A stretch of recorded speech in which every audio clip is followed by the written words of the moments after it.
ISPA 2019, we are here with Adam Ondra, world best rock climber. We got the chance to ask him a few questions and don't want to lose time and start with the first one.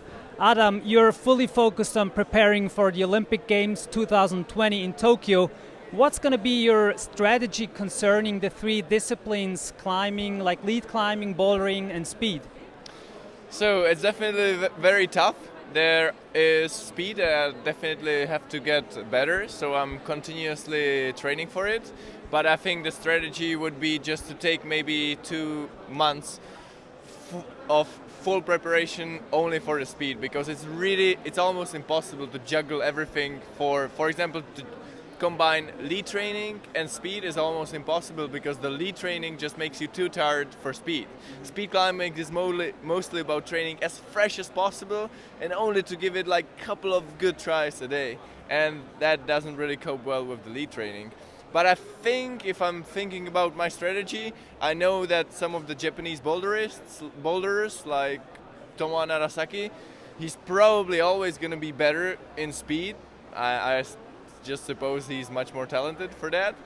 I'm still hoping I could be better in lead. I have to maintain my level in lead, and in the end it will all comes down to the bouldering in my point of view. So I've been mostly focusing on bouldering and improving in this kind of new age style, and I've been pretty satisfied about how it's been going so far. So the bouldering World Cup has just finished and I took the second place, which I think it's a pretty good start of my new competition career again.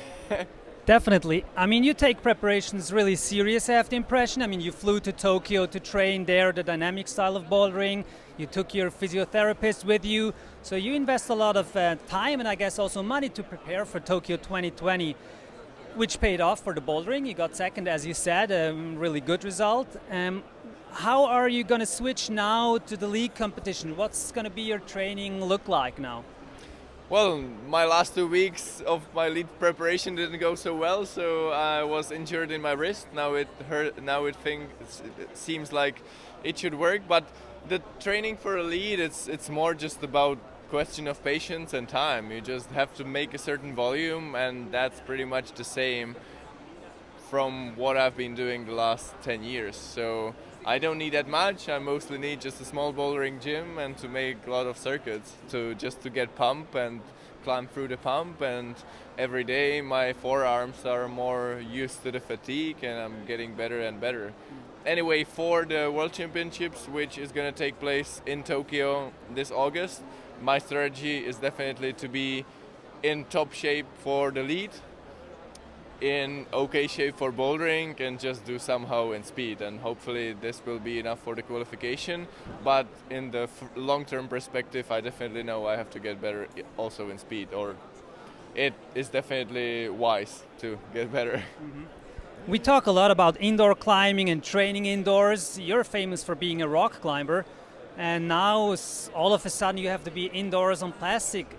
How do you keep the motivation high to go indoors every day and never outdoors? I think the key for the motivation is that every year I've been deciding on what I was the most motivated. So in the last couple of years I've been mostly climbing outdoors. So my batteries for the gym climbing are kind of recharged.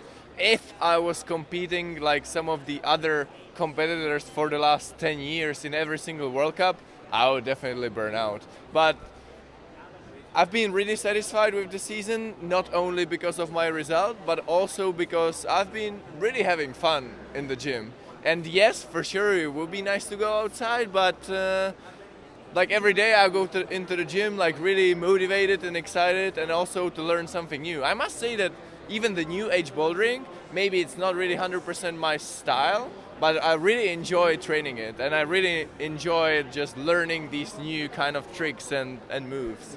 It's cool. Cool.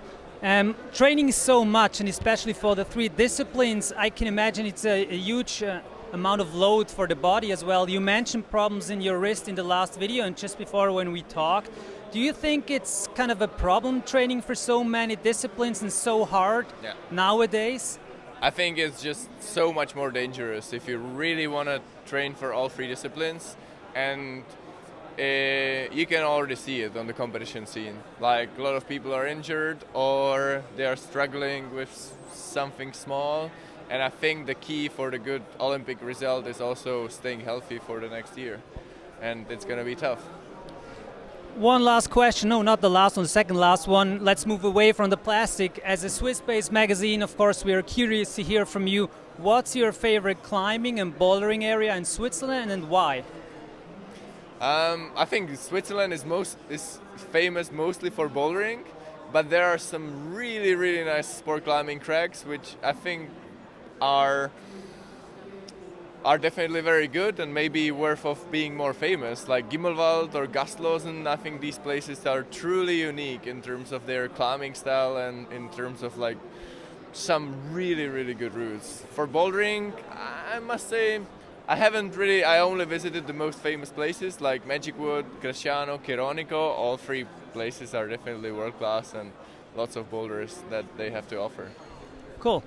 For the last question, I asked my friend, what would you ask Adam Ondra if you could do the interview? And he had probably a bit special question. He wanted to ask you, what's a question you would love to be asked, but nobody ever asks you? Well, there are lots of questions that I get too often, and they might be even too annoying. I don't know, like maybe what's the real essence of climbing for me, and what's the answer to that question?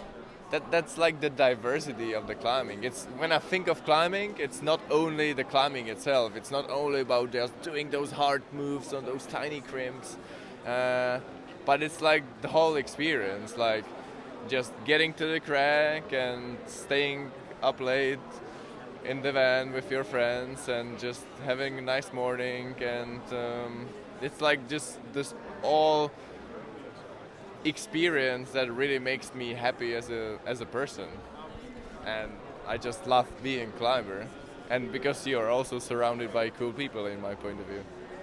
Cool, thank you very much for your time and answering all those questions. I wish you all the best for the lead competitions that are coming up, and yeah, have fun. Thanks. Thank you.